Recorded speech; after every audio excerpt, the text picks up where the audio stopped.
اعوذ باللہ من الشیطان الرجیم، بسم اللہ الرحمن الرحیم۔ السلام علیکم، میں ہوں ظہیر عالم اور آپ دیکھ رہے ہیں میرا یوٹیوب اور فیس بک چینل زی نیوز۔ ناظرین، آج ہم دو اہم موضوع پہ گفتگو کریں گے۔ پہلا موضوع ہے آبنائے ہرمز کیا ہے اور اس کی افادیت کیا ہے اور اس کی اہمیت کیا ہے، اور دوسرا اسرائیلی ڈیفنس سسٹم آئرن ڈوم کیا ہے اور کیسے کام کرتا ہے۔ تو سب سے پہلے آبنائے ہرمز کے بارے میں آپ کو تھوڑا سا بتا دیتا ہوں۔ 13 جون کو ایران پر اسرائیلی حملے کے بعد اس خدشے کا اظہار کیا جا رہا ہے کہ آبنائے ہرمز جو عالمی توانائی کی رصد میں اہمیت کی حامل ہے بند ہو سکتی ہے۔ خلیج فارس اور خلیج عمان کے بیچ واقع آبنائے ہرمز ایران اور عمان کی سرحد کے درمیان موجود ہے اور یہ صرف 33 کلومیٹر چوڑا ہے۔ اس کی اہمیت کا اندازہ اس بات سے لگایا جا سکتا ہے کہ مجموعی عالمی تیل کی رصد کا 5واں حصہ اسی راستے سے گزرتا ہے۔ سعودی عرب، متحدہ عرب امارات، کویت اور ایران جیسے ممالک سے تیل دیگر ممالک کو پہنچایا جاتا ہے۔ اس کے علاوہ دنیا میں سب سے زیادہ LNG برآمد کرنے والا ملک قطر بھی اپنی برآمدات کے لیے اسی گزرگاہ پر انحصار کرتا ہے۔ 1980 میں ہونے والی ایران اور عراق کی جنگ کے دوران دونوں ممالک نے ایک دوسرے کی تیل کی رصد اور برآمدات کو متاثر کرنے کی کوشش کی تھی، اور اس تنازع کو اسی وجہ سے تاریخ میں ٹینکر جنگ کے نام سے جانا جاتا ہے۔ یہ خیال کیا جاتا ہے کہ اگر ایران آبنائے ہرمز کو بند کر دے تو عالمی تیل کی 20% رصد متاثر ہوگی۔ آبنائے ہرمز نہ صرف خلیجی ممالک کے لیے بلکہ یورپ کے لیے بھی ایک اسٹریٹجک اور اقتصادی طور پر نہایت اہم گزرگاہ ہے۔ اس کی حفاظت اور کھلا رہنا عالمی معیشت، خاص طور پر یورپی توانائی کی سلامتی کے لیے لازمی ہے۔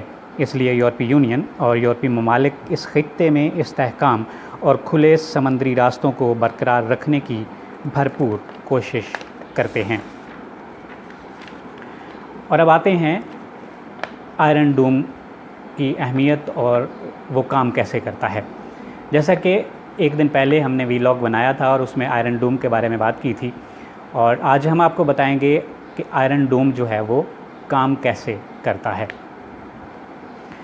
اسرائیلی فوج کا دعویٰ ہے کہ آئرن ڈوم اب تک 90% حملہ آور راکٹوں کو تباہ کرنے میں کامیاب رہا ہے۔ اس پر نصب تعمیر میزائلوں میں سے ہر ایک کی قیمت تقریباً $50,000 ہے۔ اسے اسرائیل اور حزب اللہ کے درمیان 2006 کی جنگ کے بعد تیار کیا گیا تھا، جب حزب اللہ نے اسرائیل پر تقریباً 4000 راکٹ فائر کیے تھے، جس سے بہت زیادہ نقصان ہوا تھا اور درجنوں شہری مارے گئے تھے۔ امریکی تعاون کے نتیجے میں اسرائیلی کمپنیوں رافیل ایڈوانسڈ ڈیفنس سسٹمز اور اسرائیل ایروسپیس انڈسٹریز کا ڈیزائن کیا گیا یہ نظام 2011 سے کام کر رہا ہے۔ اسی برس یہ لڑائی میں پہلی مرتبہ استعمال ہوا جب اس کی مدد سے غزہ سے داغے گئے ایک راکٹ کو روکا گیا تھا۔ اکتوبر 2023 سے آئرن ڈوم میزائلوں نے غزہ سے حماس اور دیگر عسکریت پسندوں اور جنوبی لبنان سے حزب اللہ کی طرف سے فائر کیے گئے ہزاروں راکٹوں کو روکا ہے۔ اس دفاعی نظام کا نام ایک تاریخی کہانی پر رکھا گیا ہے، جس میں پیغمبر داؤد علیہ السلام نے جالوت پر سنگباری کرنے کے لیے ایک غلیل کا استعمال کیا تھا۔ عبرانی زبان میں اسے جادو کی چھڑی کہا جاتا ہے، اور یہ 300 کلومیٹر کے فاصلے پر میزائلوں کو روکنے کی صلاحیت رکھتا ہے۔ اسے ستمبر 2024 میں حزب اللہ کی طرف سے داغے گئے بیلسٹک میزائل کو مار گرانے کے لیے استعمال کیا گیا تھا۔ اس نظام کو اسرائیل کے رافیل ایڈوانسڈ ڈیفنس سسٹم اور امریکہ کی ریتھون کمپنی نے مشترکہ طور پر تیار کیا تھا، اور اس نے 2017 میں کام شروع کیا تھا۔ اس کے میزائلوں کو کم اونچائی پر کم فاصلے، درمیانی فاصلے اور طویل فاصلے تک مار کرنے والے بیلسٹک میزائلوں کو مار گرانے کے لیے ڈیزائن کیا گیا ہے۔ آئرن ڈوم کی طرح ڈیوڈز سلنگ صرف ان میزائلوں کو نشانہ بناتا ہے جو آبادی والے علاقوں کے لیے خطرہ بنتے ہیں۔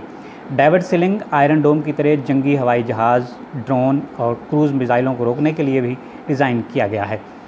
اس کے ہر میزائل کی قیمت تقریباً $10 لاکھ بتائی جاتی ہے۔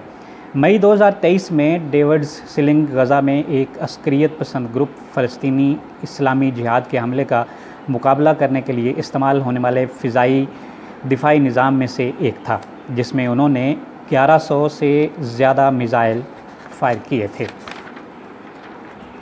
اسرائیل کا کہنا ہے کہ 96% ایسے راکٹ مار گرائے جن سے خطرہ تھا، لیکن خدا کی قدرت دیکھیے، یہ نظام ایرانی میزائلوں کے سامنے گھٹنے ٹیک چکا ہے اور ایران مسلسل اسرائیل پر بمباری کر رہا ہے اور میزائل پھینک رہا ہے اور اس کی تباہی آپ سب لوگ دیکھ رہے ہیں۔ آج کے لیے اتنا ہی، اجازت دیجیے، اللہ حافظ۔